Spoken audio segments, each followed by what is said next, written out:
All right, wonderful people, lovers of freedom. Good morning, good afternoon, good evening to each and every one of you. Welcome back to Let's Talk TV, your one and only YouTube platform, where they're giving a back-to-back update on how things to be, on how things to share for Biafra land and beyond. If you're joining us for the first time, remember to subscribe and turn on your notifications too. Also, remember to like and share this broadcast as it is hot. All right, the latest one with the boss brains at the moment. Yes, Enugu community has lamented on the destruction of crops farms by Fulani headsmen. And people, these are the set of people that we've been talking about that we need to actually leave our premises. We've been talking about it, how these people need to leave. But of course, anytime we say it, it's as if that we are not being accommodating, but we know that these people are just evil. Everything about them just screams evil. That is what it is, and that's the truth of the matter. Now, these are the details of this news. The man, okay, he said that the man narrowly escaped as seen in videos by a witness Amechu Ugoji shared on his Twitter handle. He's a resident of Eziama Agobu Owa in Ezagu local government area of Enugu State were thrown into chaos on Tuesday when herdsmen abducted a man and his wife and son while they were collecting firewood in the bush. The man narrowly escaped, as seen in videos by a witness, Amechi Ugoji. A community leader who spoke in the video expressed distress over the incident, highlighting the ongoing issue of cattle destroying their crops and agricultural farms. He appealed to the Enugu state government to intervene and address the alarming rate of farm destruction, seeking protection for their means of livelihood. Of course, this is what we always talk about, that these people need to be cleansed out. But of course, their so-called governor, Mba, will not always do what is needed and is not even in support of anything that concerns Biafra. He does anything he wants and does only what would benefit him. That's just the truth of the matter. The community leaders plea. Okay, rather, the incident has sparked concerns and fear among the agrarian community who rely on their farms for survival. The community leaders' plea for government assistance aims to ensure their safety and the preservation of their agricultural resources. The man narrated, "What happened today is that we cultivated this agri farm. We decided to fence it with bamboos before we shared it among ourselves because cow destroys our crops. When we started fencing the farm, the herders came and started asking us what we were doing because they would come back and remove the fence. True to their threats, today they came and destroyed the fence. So while they were destroying it, we got information and came and pursued them out. They attacked one of our brothers with their sticks and told us that they would return. After we pursued them, one of our sisters and her husband went to fetch firewood, and from there they seized the husband. So the wife and son escaped and ran home to tell us."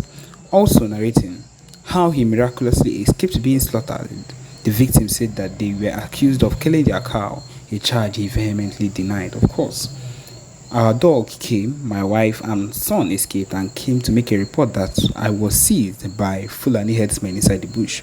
My wife escaped with my son when I was exchanging words with them. Asked them, "Will you kill me and kill my wife? For what offense?" At that point, I didn't know that my family had already escaped to come home and give information on how to rescue me. When the herders discovered that my family had escaped, they apparently sensing danger, they released me. When they released, I was calling my wife and my son, but they were nowhere to be found. That was when I knew that they had escaped. The farm the herders destroyed is located at the place called Agric in Eziama Agobo. And these people are becoming a very big terror to everything that we hold dear. And if we do not take things seriously at this point, it's going to enter another thing and we are going to suffer for it in the nearest future. And that is why we need to do something about it now. And that is why the PM keeps on saying a whole lot of things concerning this set of people, these Fulani people. They are not people you should even be living with or eat with or stay in the same vicinity with, because one day they can decide to wake up and kill you, and their plan, which is and has always been, is to take over everywhere, is to colonize and just to take lands. That is what their aim is, and we will not let them do this. This is not, our land is not for the taking. That is why the Biafra Liberation Army is on a mission to make sure they are cleansed from our land. That is the truth of the matter. We are not going to let them just wake up one day and decide to enter our land to do what they want. No, We are not going to let that. My people, that is just the truth of the matter. We can continue to as it is, and people, even though people were very, very discouraged and disheartened by this type of thing, people that are expected to support the cause of Biafrans, people that are expected to support the cause of every single thing that we've heard there, is it that they do not understand? Okay, I would say that they have would have put their selfish reasons, their selfish I would say they are selfish endeavors above any other persons, and that is the reason why they do not care about anything that concerns Ndibo. My people, what I'm trying to let people know now is that this same set of people not have not done anything that would be so glaring or so good that this set of things should be done in the right way. I feel it is very, very bad that this is the extent it has reached.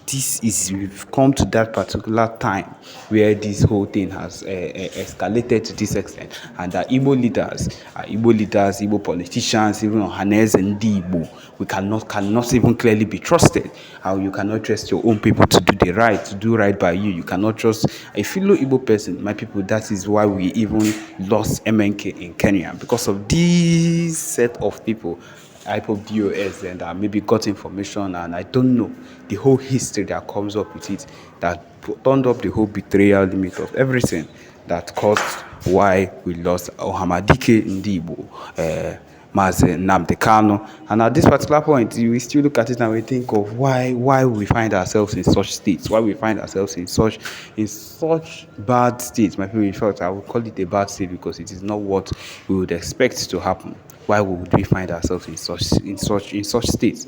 But then, what can we say? We can only decide to do better and do what is right, and then do what we have enshrined in our passion to go for, and that's why the BLA is not going down. We have, of course, we have videos of them saying that they are not going to back down on anything they've ensured. Hey, my people, these are the things that we expect from people that are truly working for the movement and have believed right from time that anything that is not BLA, anything that is not on the release of Madden and the Kanu, anything that is not on the release of anything that is not on the release of Madden and the Kanu, anything that is not on the release of we ourselves as Ntibo out from this godforsaken Zoo nation, then it is not it, and that is the only thing we'd want, of course. And that is what they've been informed that you see, letting us go, it's out of their ocean. Now, the thing I feel like the strategy we need to make for ourselves is we need to completely. And so, my people, these are the things that are helping and spoiling a whole lot of things for we Biafrans. But then, the work is something that we've decided to go on our own, and we will not stop.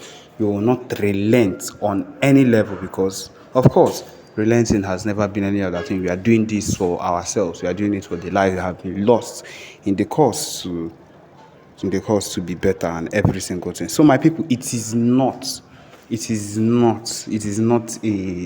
something that we are thinking of sleeping on. We are not sleeping on it.